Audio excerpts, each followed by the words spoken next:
It seems like we don't know a single thing in the NFL. After on Monday Night Football, the 49ers absolutely shellac the Los Angeles contending Rams. So to talk about it here, we got Sosa, Cremenas on Locked On NFL podcast, as well as the Tuesday Fantasy Forum. Strap in. It's the Locked On Podcast Network, your team every day. You are Locked On NFL, your daily NFL podcast. Part of the Locked On Podcast Network, your team every day.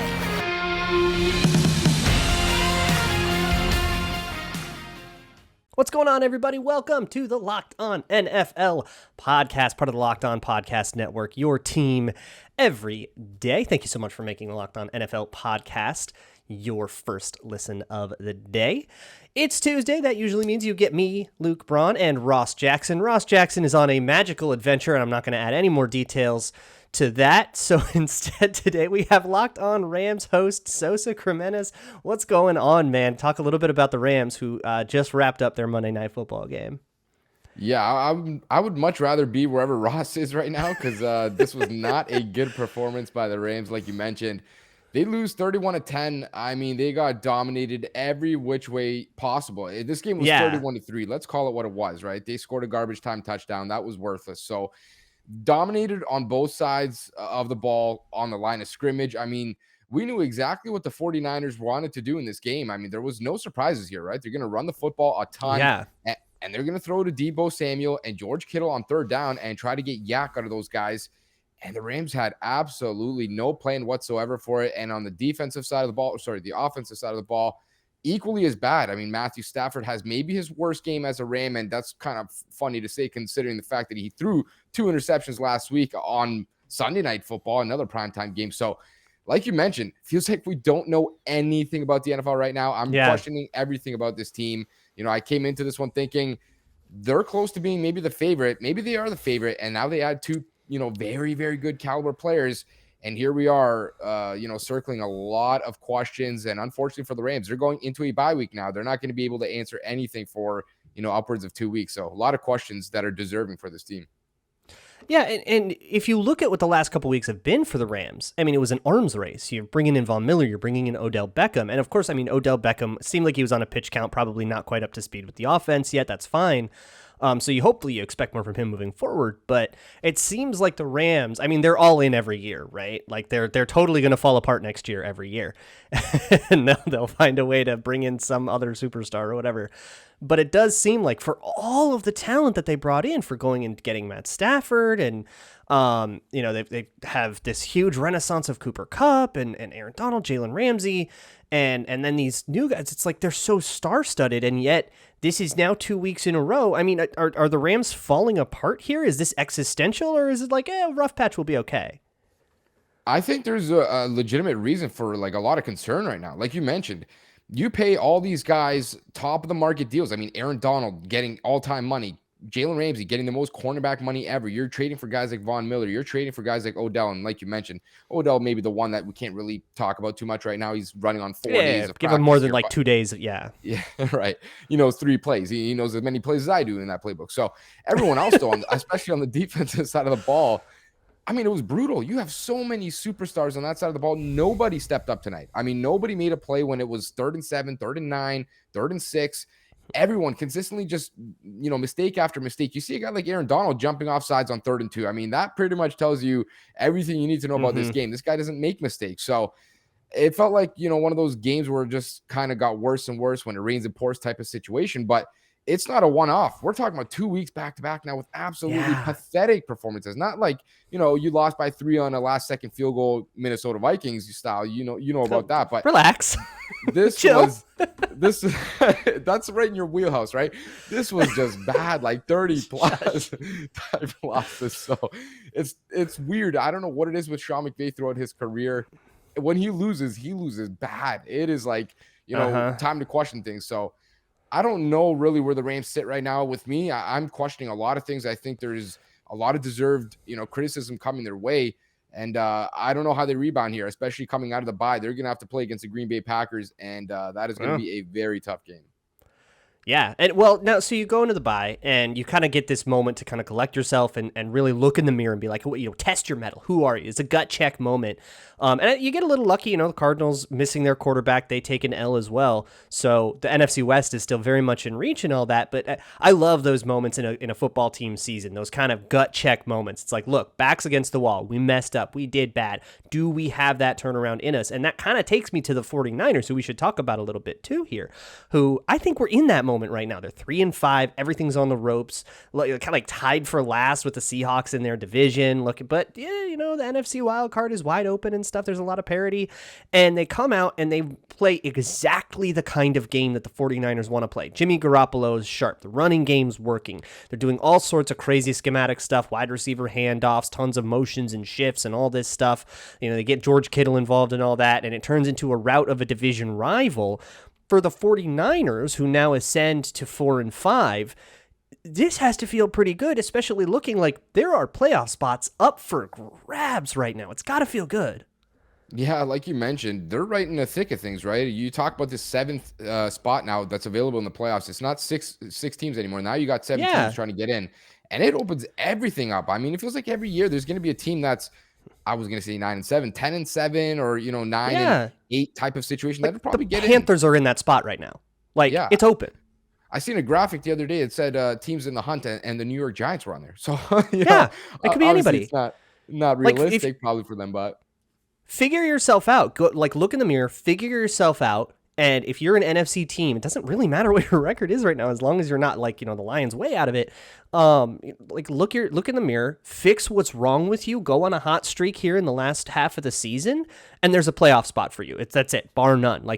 Everybody still has time to fix themselves, which kind of brings me to the parity point. I want to talk to you a little bit about the NFC and the AFC too. It seems like we don't know who's good and stuff. I want to get to that conversation in just a little bit. First things first, though, it's getting cold outside. It's getting stressful. It's getting to be that time of year where we all daydream about beach vacations. And with beachbound.com vacations, you could be bound for anything, for escape, for adventure, for passion, immersion, rejuvenation. You could even be bound for encountering the unexpected. With beachbound.com, you can find the perfect beach vacation for you, no matter what you are looking for. What are you bound for? Visit beachbound.com today. All right, continuing on here, Locked On NFL, Luke Braun of Locked On Vikings, Sosa Cremenis of Locked On Rams, couple of NFC hosts here. And the NFC is weird. I mean, it's really hard to know kind of who's who here. I mean, you've got the Packers and Cardinals feel like the best teams because their losses came with backup quarterbacks. Obviously, those guys are going to be around in January, you would hope.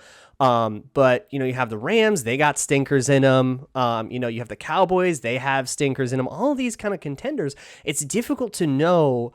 Usually by this time of year, we kind of have our 3 or 4 teams that we think it's pretty much like these are the front runners. We don't really have that. And on the AFC, it's even more murky. And I guess, I just want to talk about the idea of this parity here. We come into the season with such a fine idea of who's going to be good and who isn't. We kind of thought Rams and Seahawks, that's the NFC West. And it's not. It's Rams and Cardinals. The Rams have just laid a couple eggs in a row here. So this is what's beautiful to me about the NFL. I love that everybody can just fall apart on a moment's notice. It gives me a reason to watch in January, the 2 seed versus the 7 seed. Well, the 2 seed could fall apart and we could have a weird, improbable Eli Manning-esque run on our hands. I love that. It's the best. Yeah. Like you mentioned, this is why NFL's king. I mean, there's so much parity in this league. And I know a lot of people are going to be like, oh, Tom Brady won, 12. I get it. Yeah. But that's like the greatest player of all time, right? Outside of Tom Brady doing it pretty much all the time. It's like, you never know what's going to happen in the NFL. You're not going to get a situation here in the NBA where, one player will literally make or break a team. Yes, the quarterback can oftentimes do that. But in general, anything can happen any given Sunday, like you mentioned. And we even talked about it in the last segment. The 49ers come into this game at 3-5. They're a lot more desperate than the Rams are. And so they get their, horses right here and they kind of rebound. Now they're sitting at 4-5. They're right in the thick of things. And then you mentioned the AFC. I mean, it felt like a week ago, the AFC was the weaker conference. We were all talking about how, there was not really anyone even worthy of a Super Bowl spot there. But now you look at the Tennessee Titans. They're sitting at 8-2. They look tremendous. And if they get Derrick Henry back at some point later this season, I mean, they look like a team that could seriously do it. And I still think there's a lot of teams that are sort of in the mix there. The Buffalo Bills, of course. I wouldn't count the Baltimore Ravens out. I feel like that team always has a good way when it comes to December and January. They're built to do that, run the football and stop the run. And some other teams. Chiefs. Is anyone? Chiefs Yeah, might is have got anyone their really business in order. That's right. Yeah, I'm not going to count out Patrick Mahomes. That's for sure. And never. They look like they're back real quick. So the NFL's king for this reason, and it feels like whatever we thought we knew maybe 2, 3, 5 weeks ago, I feel like we know less now than we've ever known in an NFL season at this point. I mean, the Bucs and the Tom Brady led team, they have bad losses on their schedule. The Rams have it. The NFC is kind of jumbled. We don't really know what's going on. The AFC, a lot of question marks. So I was asked, the other day, who do I think is going to be in the Super Bowl? I legitimately had no idea what to say. It was the hardest question I think I've ever answered. Yeah. Yeah, and it's harder than it's ever been, which is so much fun, but it can also be frustrating. I mean, look, my team's 4-5. My Vikings are 4-5, and they're deeply frustrating, right? This deeply middle team. But then I look at the Vikings have had middle years before. I remember one way back when I was a kid, 2004. The Vikings were like a middling team. I think they were like 9-7 or 8-8 that year, and that was the year of Donovan McNabb almost winning MVP, were it not for Peyton Manning, and the Eagles were like far and away the best team in that conference. And you were like, okay, maybe we'll make the playoffs. Maybe we'll even win a game. But if we ever come up against the Eagles, it's over. And that's exactly what happened to those Vikings. It doesn't feel like that this time. It feels like everybody's beatable. And listen to me cope in real time with my Vikings. If they can just make it into the dance, maybe something can happen. But it feels like it's true. It just feels so fun. I mean, we could sit here and just name teams at each other forever. Although tomorrow is the power ranking show with Tony and James, so we'll leave that to them, I guess. But I guess I don't know. The inconsistency of the league has always been so fascinating to me. You can have a team like the Rams just absolutely boat race somebody and then fall apart on national TV twice in a row. Most definitely. And, I would have chalked this up to like the one-off type of situation because we all know divisional games are always weird. I mean, each other, what's going to happen. Those are always a little bit different than when you play teams that are out of conference or whatever. But, I mean, you talk about it, 2 stinkers in a row. You're talking about the Titans and the Rams. They do not play often. So you kind of knew what they wanted to do. And that's the thing now that I think is a huge issue for the Rams. And we never really thought of this as an issue maybe a few weeks ago. You played 2 run-heavy offenses. The Titans, they want to run the football. The San Francisco 49ers, they want to run the football. We know what they want to do. They're going to try and win at the line of scrimmage. They're going to try and knock you off the ball there and grind it out 3, 4, 5 yards at a time and try to get in ahead of the chains. And they don't want to be in 3rd and long situations.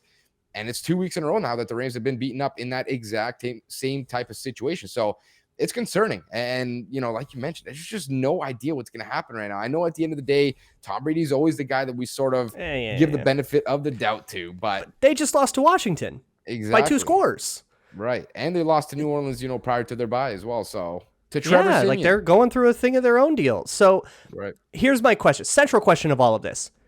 Is there a single team you can name that is inarguably just good? A team that's just good? Like, who's good? Is anyone good?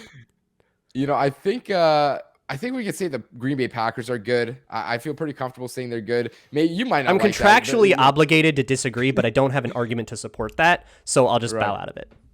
Yeah, so I might say the Packers are good. I just trust Aaron Rodgers. He feels like, death taxes and this guy's showing up. But I mean, even then, they've got some question marks too. I don't think they're as good. And now you see Aaron Jones go down with an injury.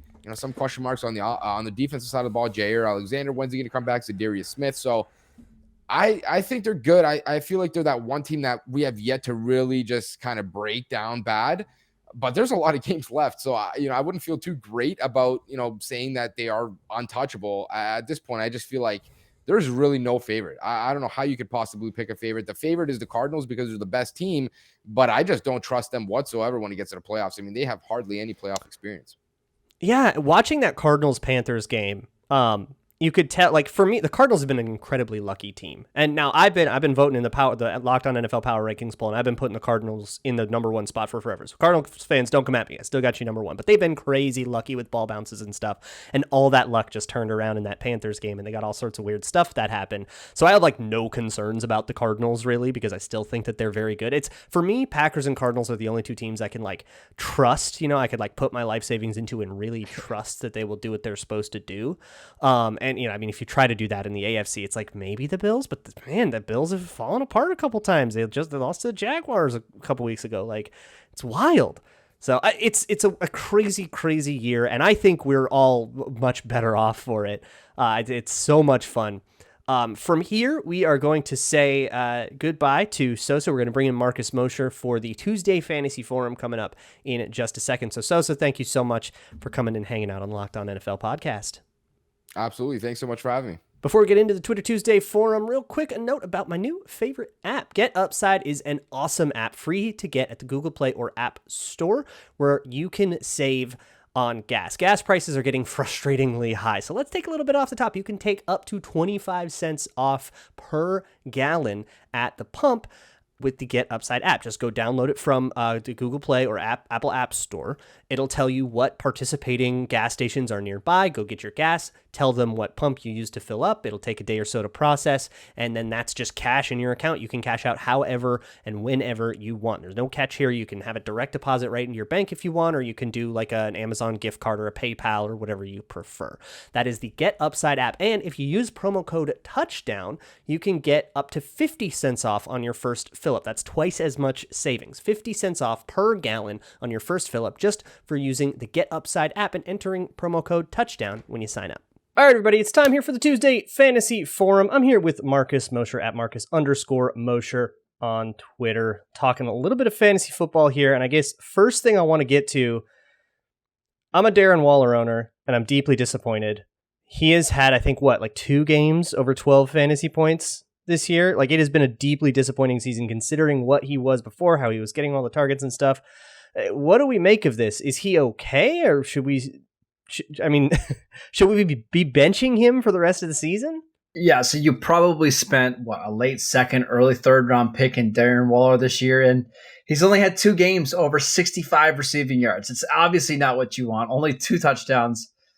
I would say you just want to be patient here because he's still getting targets over the last 7 games. He's averaging 7.5 targets a game.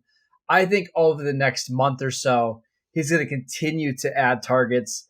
They just don't have really anybody else to throw to. So I think he's fine. I just think you just need to be a little bit patient, and he'll reward you come playoff time. All right, I'll stick with him. I got cooked by starting Darren Waller over Tyler Conklin this week, and I'm just extra salty about it. But now I'm going to make you talk about Tyler Conklin. Is he for real? I mean, you're probably the one to answer this, right? Like, it's pretty clear he's it's a no. Yeah. I mean, he's pretty clearly the guy there, like the tight end, but is he going to get consistent volume? Probably not. He scored, was it 2 goal line touchdowns this week? Yeah, it seems a little fluky, right?